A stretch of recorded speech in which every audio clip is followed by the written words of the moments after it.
প্রিয় অষ্টম শ্রেণীর শিক্ষার্থীরা, শুভেচ্ছা নিও। আজকে আমি তোমাদের বাংলা বিষয়ের নতুন বই আনন্দ পাঠ থেকে প্রথম অধ্যায় কাকতাড়ুয়া গল্পের বর্ণনামূলক প্রশ্নের ১ নং সমাধান করে দেব। প্রথমে তোমাদের বলবো, যারা আমার চ্যানেলটি সাবস্ক্রাইব করো নাই তারা আমার চ্যানেলটি সাবস্ক্রাইব করবে এবং আমার সাথে থাকবে। তাহলে চলো আমরা ক্লাস শুরু করি। বর্ণনামূলক প্রশ্ন ১, কাকতাড়ুয়া গল্পের। তোমরা নিশ্চয় জানো, বর্ণনামূলক প্রশ্নে 10 নম্বর বরাদ্দ থাকে, তার মধ্যে ক অংশের জন্য 3 নম্বর এবং খ অংশের জন্য 7 নম্বর। তো চলো এখন আমরা প্রশ্ন দেখি। ক, পাজিতে দিনক্ষণ দেখে যাত্রা করাটা তার মতে কুসংস্কার কেন, ব্যাখ্যা করো। এবং খ, মৃদাঙ্ক বাবু কেন সিদ্ধান্ত নেন ভবিষ্যতে কোনো ওঝার সাহায্য নেবেন না, বুঝিয়ে লেখো। তো চলো এখন আমরা এই দুটি প্রশ্নের সমাধান দেখে নিই। প্রথম প্রশ্ন ছিল, পাজিতে দিনক্ষণ থেকে যাত্রা করাটা তার মতে কুসংস্কার কেন, ব্যাখ্যা করো। পাজিতে দিনক্ষণ থেকে যাত্রা করাটা তার মতে কুসংস্কার যুক্তিবাদী ও আধুনিক চিন্তাধারার জন্য মৃদাঙ্কবাবু তার পাজি দেখে যাত্রা করা কুসংস্কার বলে মনে হয়েছে। মৃদাঙ্কবাবু একজন আধুনিক শিক্ষিত এবং যুক্তিবাদী মানুষ। তিনি কুসংস্কারে বিশ্বাস করেন না। পাজি দেখে শুভ অশুভ দিনক্ষণ বিচার করে যাত্রা করা তার মতে যুক্তিহীন, কারণ এতে মানুষের নিজের বিচার বুদ্ধি, পরিকল্পনা ও বাস্তব পরিস্থিতির চেয়ে ভাগ্য এবং গ্রহ নক্ষত্রের উপর বেশি নির্ভর করা হয়।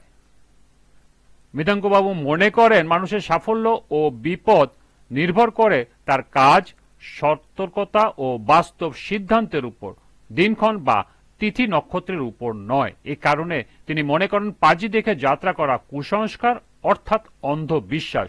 যদিও গল্পের ঘটনায় দেখা যায় বাস্তবে তার যাত্রা বিপদে পড়ে, তবু সেটাকে তিনি কাকতালীয় ঘটনা হিসেবেই দেখেন, কুসংস্কারকে স্বীকৃতি দেন না। দ্বিতীয় প্রশ্ন ছিল, মৃদাঙ্কবাবু কেন সিদ্ধান্ত নেন ভবিষ্যতে কোনো ওঝার সাহায্য নেবেন না, বুঝিয়ে লেখো। মৃদাঙ্কবাবু ভবিষ্যতে কোনো ওঝার সাহায্য নেবেন না বলে সিদ্ধান্ত নেন কারণ তিনি নিজের অভিজ্ঞতা থেকে বুঝতে পারেন যে ওঝার বিচার ও কুসংস্কার ভিত্তিক সিদ্ধান্ত কতটা ভুল ও অন্যায় হতে পারে। 3 বছর আগে মৃদাঙ্কবাবুর বাড়ির দীর্ঘদিনের বিশ্বস্ত গৃহকর্মী অবিরামের বিরুদ্ধে চুরির অভিযোগ ওঠে। মৃদাঙ্কবাবু বিয়েতে পাওয়া সোনার ঘড়িটি হারিয়ে যাওয়ার কোনো যথার্থ প্রমাণ না থাকা সত্ত্বেও তার বাবা ওঝা ডেকে কুলাতে চাল ছুঁড়ে কুসংস্কার ভিত্তিক পদ্ধতিতে সিদ্ধান্ত নেন যে অবিরামী চোর। এই যৌক্তিক ও অবৈজ্ঞানিক বিশ্বাসের ফলেই নির্দোষ অবিরামকে বাড়ি থেকে অপমান করে বের করে দেওয়া হয়। অথচ অবিরাম বারবার নিজের নির্দোষের কথা বললেও কেউ তার কথা বিশ্বাস করেনি।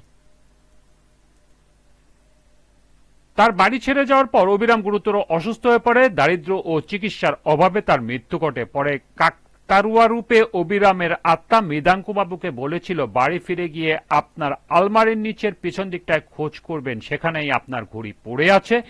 এই 3 বছর ধরে আপনার বাড়ির নতুন চাকর ভালো করে ঝাড়ু দেয় না, তাই সে দেখতে পায়নি। এই ঘড়ি পেলে পরে আপনি জানবেন অবিরাম কোনো দোষ করেনি।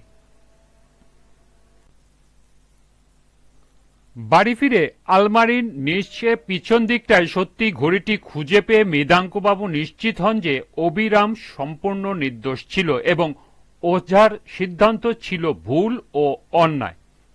এই ঘটনায় মৃদাঙ্কবাবু গভীরভাবে অনুতপ্ত হন এবং বুঝতে পারেন যে কুসংস্কার ও ওঝার উপরে অন্ধবিশ্বাস একজন নিরপরাধ মানুষের জীবন ধ্বংস করে দিতে পারে। তাই যুক্তি, মানবিকতা ও সত্যের উপর মূল্যের উপর ভিত্তি করে তিনি দৃঢ়ভাবে সিদ্ধান্ত নেন যে ভবিষ্যতে আর কোনো ওঝার সাহায্য নেবেন না।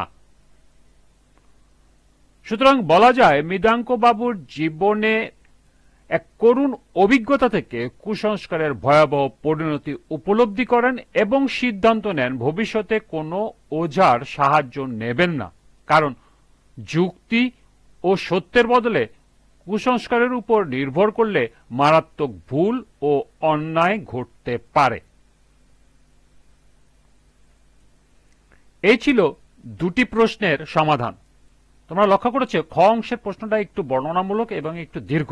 তোমাদের এই দীর্ঘ আকারে লিখতে হবে, কারণ তোমাদের এই নাম্বার এর জন্য 7 নাম্বার বরাদ্দ রয়েছে। আজকের ক্লাসটি এ পর্যন্তই।